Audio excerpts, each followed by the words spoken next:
Hey everybody, welcome back to another episode. I'm your friendly neighborhood Dungeon Master, and this week I figured I'd give the shiftinglands.com Gerard Boom style of making tabletop terrain a go.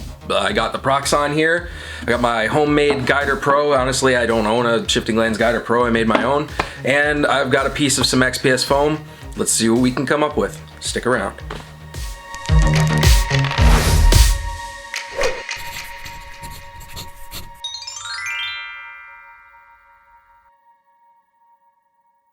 So a little while ago on Black Magic Craft's channel, you saw shiftinglands.com Gerard Boom stop by and show Jeremy how he made his different take on foam terrain. Actually, I think it's a European way of making foam terrain, and I wanted to give that a shot. I wanted to see if I could build a small building in a single day just using the techniques that I saw on that video, and I've been hemming and hawing about it for a while. I've been toying with the idea in my head, and this week I'm finally going to do it. So I've got my foam cutter, I've got my XPS foam. The only other thing that I think I need is a ruler and a pencil, and we can get started. So I'm just going to haphazardly cut out pieces and slap something together and see what we come up with.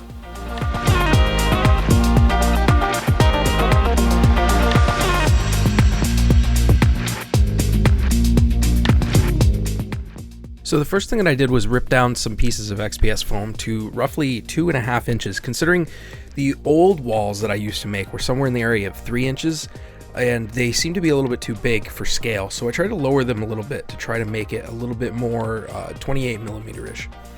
You notice here I've got my square to make sure that everything stays lined up. And I didn't make it perfect. It still kind of came out a little bit crooked, but that's okay. It still looks fine in the end, so it's not a big deal. I ripped down sections that were 2.5 inches long by 7 inches long for each side, for each long side. And then for the small sides, I ripped them down roughly 2.5 to 3 inches wide by 5 inches tall to make them double the height of the original walls to simulate the appearance of a second story, even though I didn't have the roof come off. You notice here the side view of my homemade Guider Pro. It's not as effective perhaps or as accurate as a real Guider Pro, but it serves my purpose as well. So this is what I use.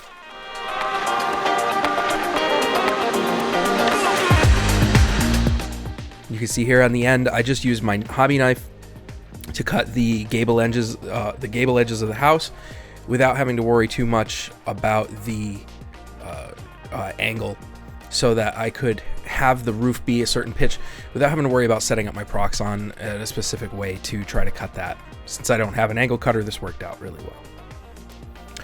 well. The next thing that I got to do is take these gable ends and rip them down. It's easier to make one large piece and then cut them into slices than it is to cut individual slices and make sure they're the same angle.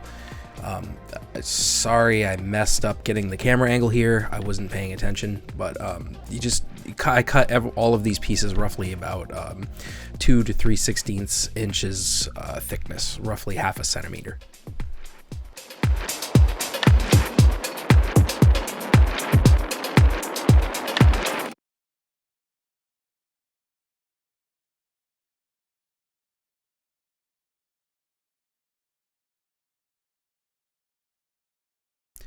Now is where the fun begins, and I start using the shiftinglands.com Gerard Boom technique for drawing on the XPS foam. It's fairly simple. You just get an idea in your head, draw it out, and then recess the areas using the same techniques that they used in the other video. Basically just flattening out the foam, depressing it more to create the illusion of depth. And the sections that were stuccoed in this, and I use that word loosely because they weren't textured quite so well, were recessed, but after a day or two of the piece sitting, those pieces kind of expanded again, and they didn't stay recessed so much as I would have liked.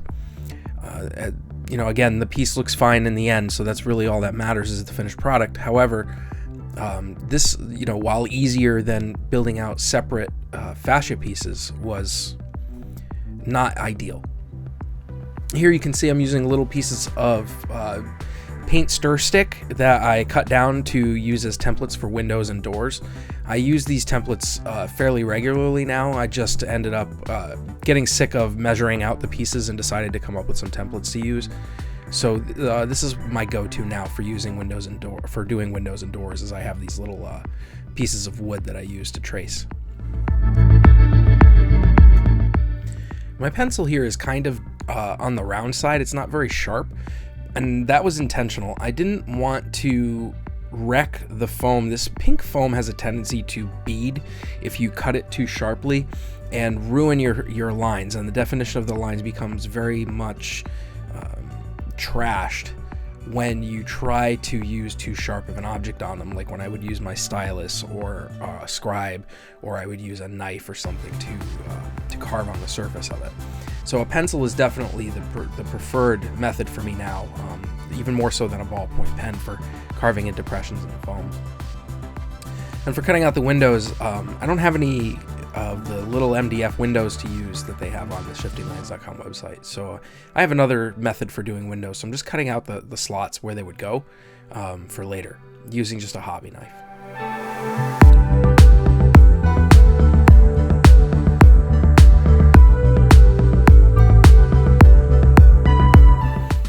And then I'm just going to repeat the same process on the sides where the gable ends are.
Next, I'm going to glue the four sides together of the building first and use some basic push pins to hold them together. And I'm just going to use white glue for the whole thing.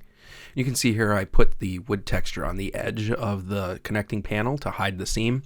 That way I wouldn't have a double seam on the edge of the panel, which is why there's no wood panel or wood beam, excuse me, on this edge of the gable ends.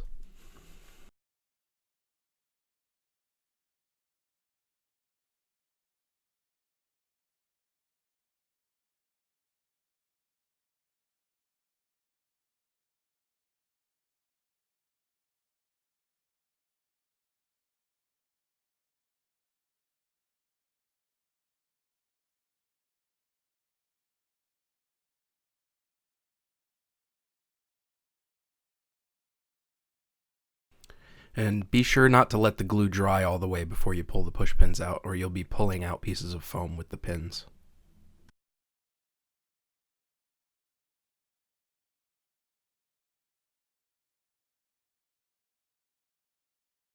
Next, I'm going to be making some shingles for the roof, and to make these, I find it easier to make them in strips. So this part was a little tricky because I'm not that skilled with a Proxon, but they definitely came out all right in the end. So again, anything that comes out all right in the end for me is fine.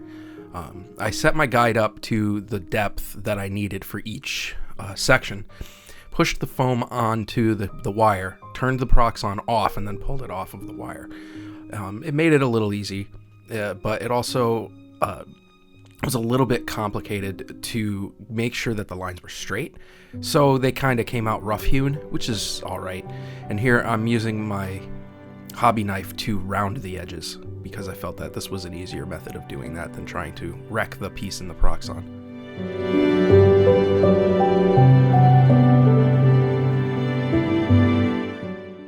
So for this step, I'm going to give each row of roof tiles its own texture using a wire brush. Also, I'll mark each section with the wire brush and then slice off a sliver in the Proxon to give me each row. And I'm going to need about 14 to 16 rows in order to complete the roof.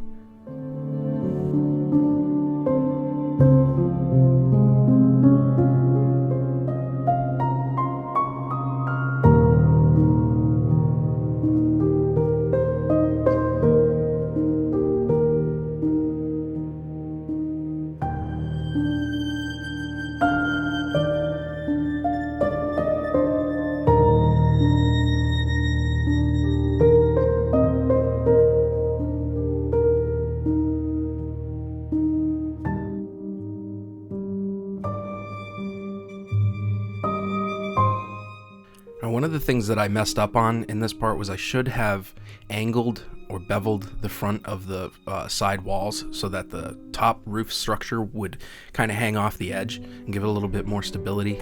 It wouldn't look as crooked. And I also should have put in a center support structure for the roof, which I didn't, some kind of a beam or something for the top to lay on. It came out okay, but still I think that it could have been a little bit more strong in the middle so that I wouldn't have, been prone to collapse so easily. The glue held it, but I worry that at some point in the future, if I drop it, it may cave in, or if I put something on it accidentally, it may cave in.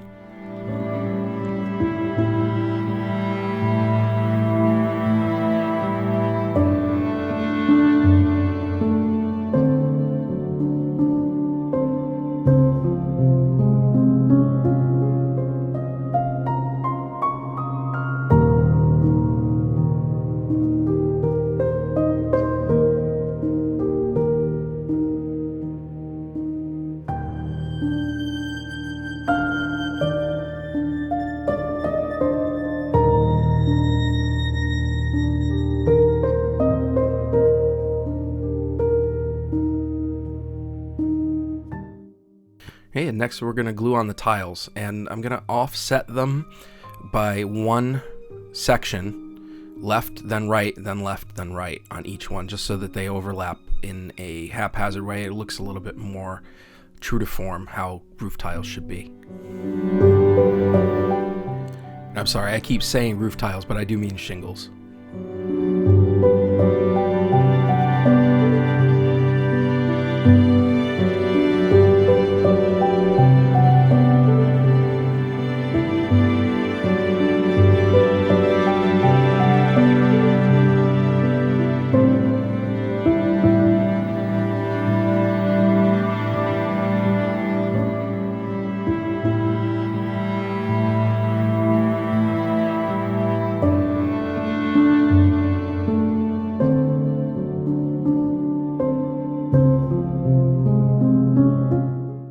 And for the top of the roof, I just have a 1-inch strip of construction paper that I'm going to use for the roof cap, which I fold centerwise on the edge of my table, and then I'm just going to glue that on top.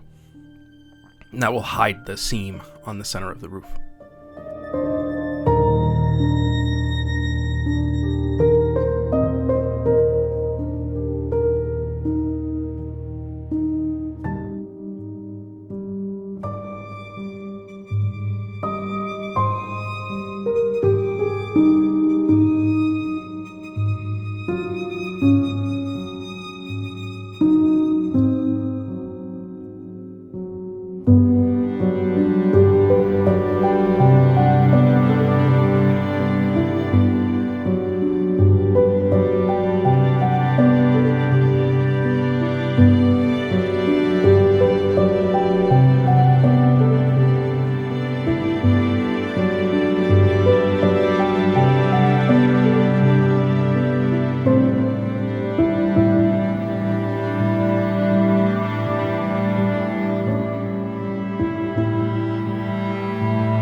And now I'm going to make the foundation and the floor for the interior of the building, just using the same techniques that I used on the outside to make some wood panels.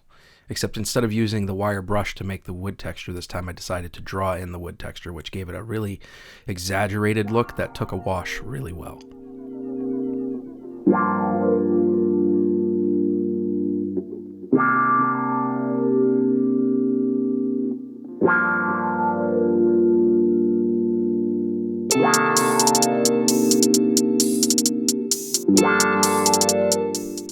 I found myself really liking the carpenter's pencil for this step. I felt like I could carve it into quite a decent sharp knife point, which I could then have a little bit more control over. But you could do this easily with a regular pencil, but for me it felt really comfortable in my hand to use, and I felt like I had a lot of control over it.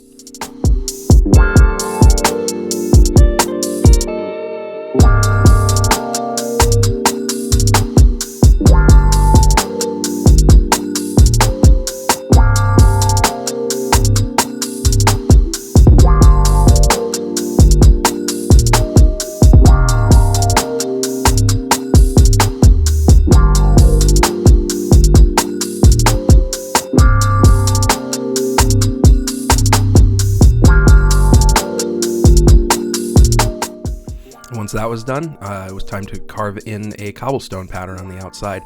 I forgot to texture it at the end. I forgot to roll it with the tinfoil technique to give it a texture. So it's a little lacking in that department, but it was too late. I couldn't go back and do it after I had painted it, so I just left it.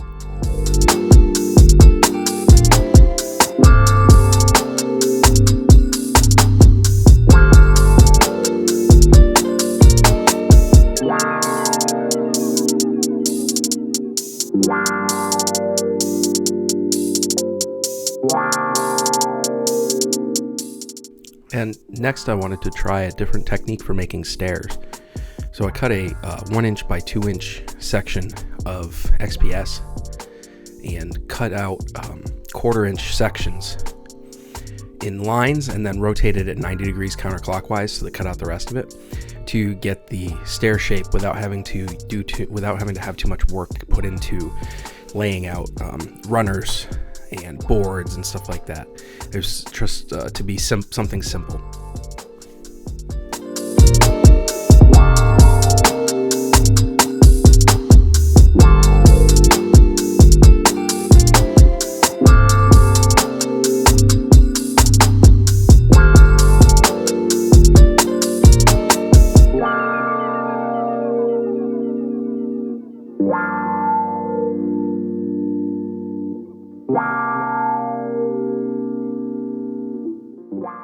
And then I textured those with the same wood pattern that I used on the wooden floor.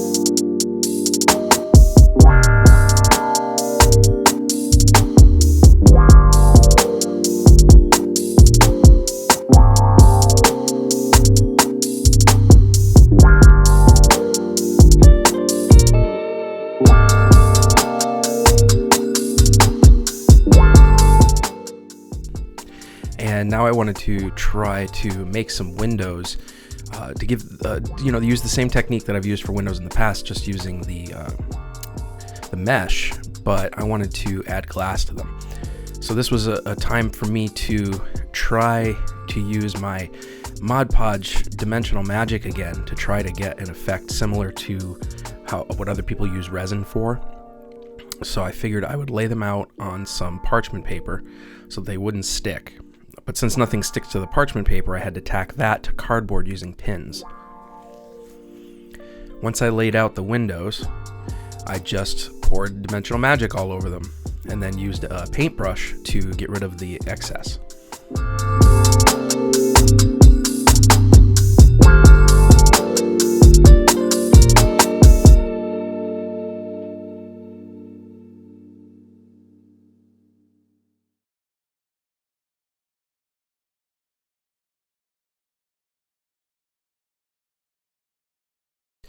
And now it's time for everybody's favorite step when making foam terrain, covering it in black paint and Mod Podge.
Here I use a dark gray for the foundation before hitting it with a wash and a light gray dry brushing, but I ended up hitting the piece with a darker wash that made it a little bit too dark, so I ended up having to dry brush it twice.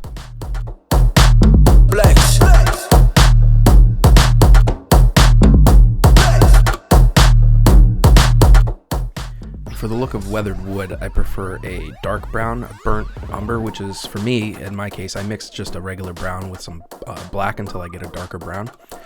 And then I dry brush it with a very, very light tan, like a suede color. And it ends up coming out very much looking just like old weathered wood.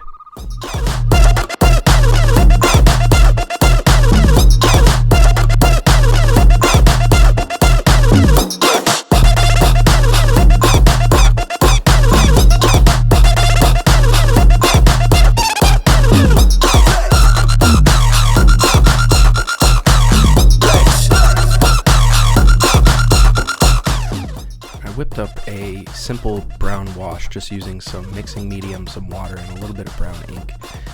And I made it a little bit heavier than my typical brown washes, just because I wanted it to really accentuate those crevices in the wood.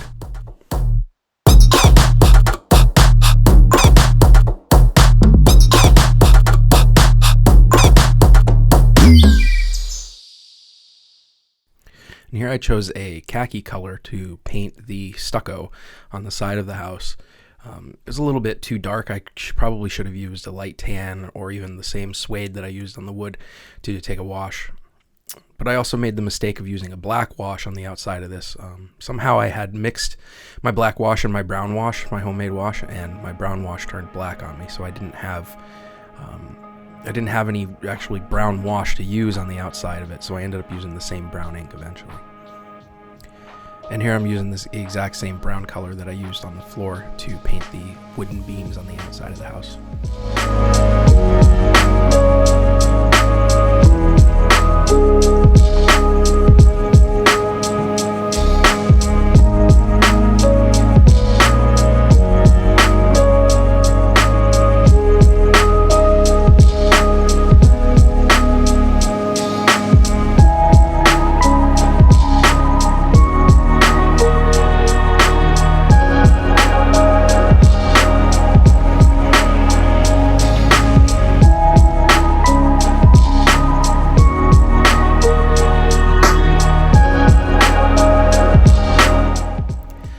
Painted the roof black and gave it a dry brushing with the same light gray that I used for the foundation.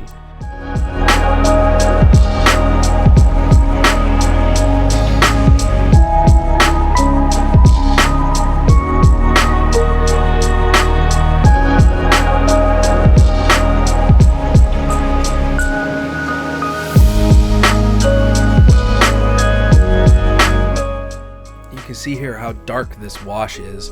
It really is not the appropriate color to be using for this, and I saw it right when I started, but since I had started I didn't want to make the piece inconsistent, so I figured what I would do is I would just coat the whole thing in a very light coating of that terrible choice of color, and then go back over and redo it with a brown. It ended up okay, so no worries. But in the future, I'm definitely going to test my washes before I just start dumping them all over everything, just to make sure that everything's okay. And here you can see I put the same black wash all over the roof, which killed the white dry brushing, so I had to go back in and dry brush again. And here I'm just washing the whole outside in the same dark ink wash, and then I wipe it off with a paper towel to kind of deaden it a little bit because it was a little too strong.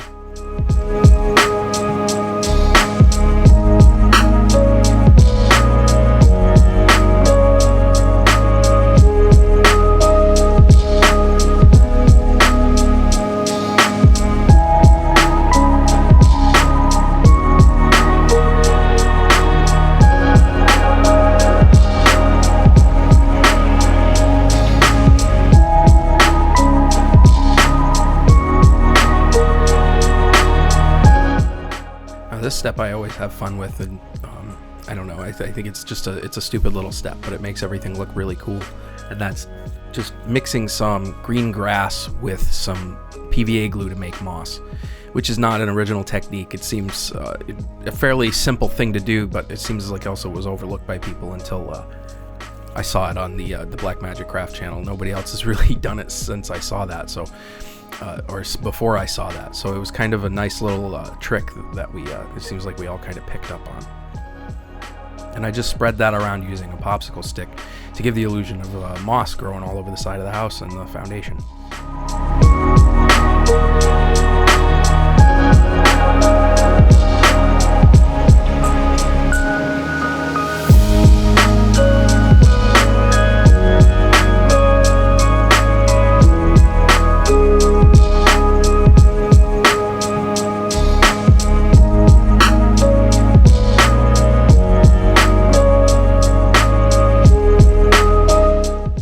And then rather than use hot glue and risk getting wisps everywhere, I decided just to use white PVA glue to glue in the windows.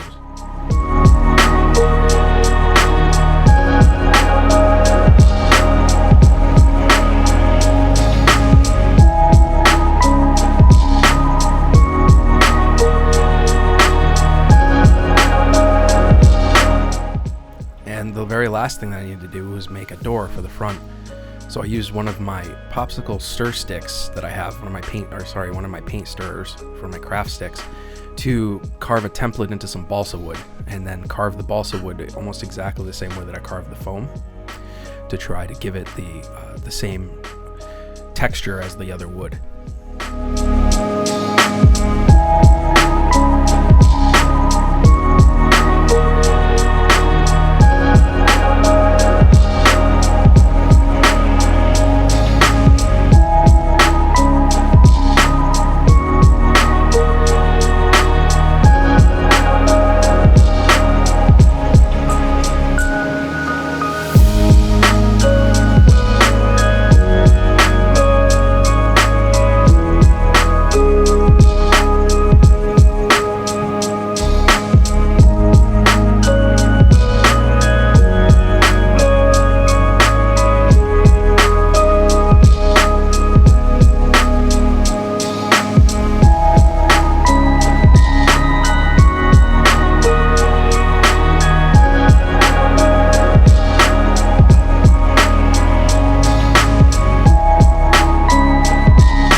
Using the same techniques that I used on the wood for the rest of the house, the same dark brown, the same suede, and then I'm using a gunmetal for the doorknob, and I'm gluing on a small jewelry ring to use for the handle.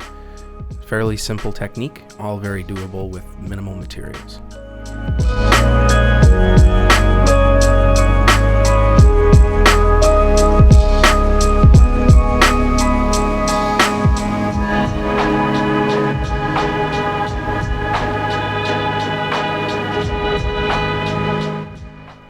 Glued that in place using white PVA glue as well.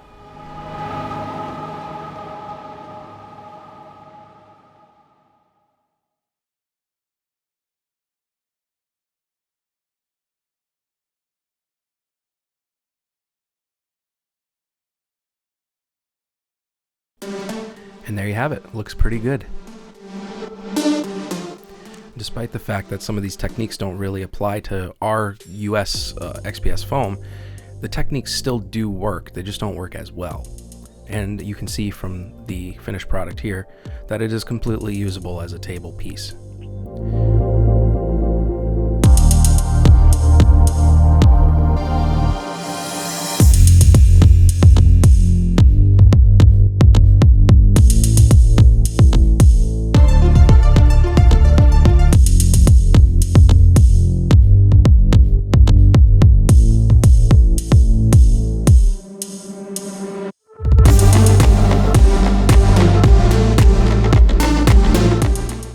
Thank you everybody for sticking around.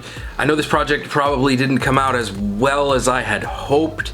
I know when I watched the video with Gerard Boom and Blackmagicraft, it was noted in the video that these techniques wouldn't work the best on XPS Foam, and they were right. They don't work that great at all.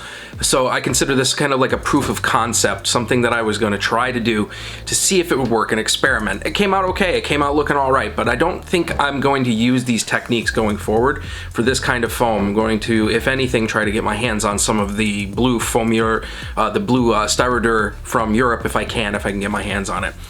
If anybody knows of a source of that, if anybody's found a source of that yet, please leave a comment below. Let me know if you've located some of that stateside so that we can try to get some of our hands on this amazing craft material. I recently had another Patreon poll on my Patreon page, and the next craft for that Patreon poll is going to be coming out in 2 weeks. So I'm gonna have 14 days to try to work on this project and try to get it out for you on time. The weekend before Christmas, look for a new release from me for that. Also, my patrons are going to be getting something special from me this holiday season. Special thanks for being my patrons all year round, and I kind of wanted to extend that to everybody else too. If you want to become a patron, a supporter of my Patreon page, it's only $1 a month, the absolute bare minimum. It's a pay what you can model, which means that you pay anything you want as a dollar or more to help support the channel. And all of that money, for the most part, I've had some times when it hasn't because I needed the money to do other things like, you know, buy gas to drive somewhere, goes back into the channel. And some of that you're going to be seeing soon because I did use the most recent Patreon payout to buy some nice stuff to make for you guys on the channel so that you guys could see where some of that funds is going. I like to keep you guys updated on what's going on with that. A little bit of transparency on my part. So that being said, if I don't see you guys around Christmas, which I will, but you know, still the spirit of the season, happy holidays everyone. It's a great time of year. This channel's been active for over a year. I'm approaching 500 subscribers. It just keeps growing, and I'm not having to do that much to keep it growing, which is nice because everything, like I said in my previous videos, has been very stressful with work and everything this time of year. I expect it will die down again, and hopefully I'll be able to go back to posting something every week. And to be honest with you guys, and it's been nice to kind of space things out a little bit because I have been experiencing a little bit of burnout, and it's been difficult to force myself to sit and try to do these things sometimes. I'm afraid what I do will come out so bad I won't want to share it with you, and then kind of defeats the purpose of posting the videos. But I don't mind showing you guys when I screw up, but that's kind of a little bit much for me. I hope you all enjoyed the video. If you like what you've seen here, hit the like button below, hit subscribe, hit that notification bell icon so you know when I post new content. Leave a comment, let me know what you think. I'm always open to comments, criticism, whatever. If you're negative, it doesn't matter. It still helps the channel, so I don't really care. And we're gonna exit this week with the monthly patron reward. I'm gonna show you guys all of my patrons to kind of say thank you to those guys for helping to support the channel. So thank you guys so much. Thank you for everybody for sticking around for as long as you have. Everybody have a happy holiday. I'll see you guys in a couple weeks. Peace.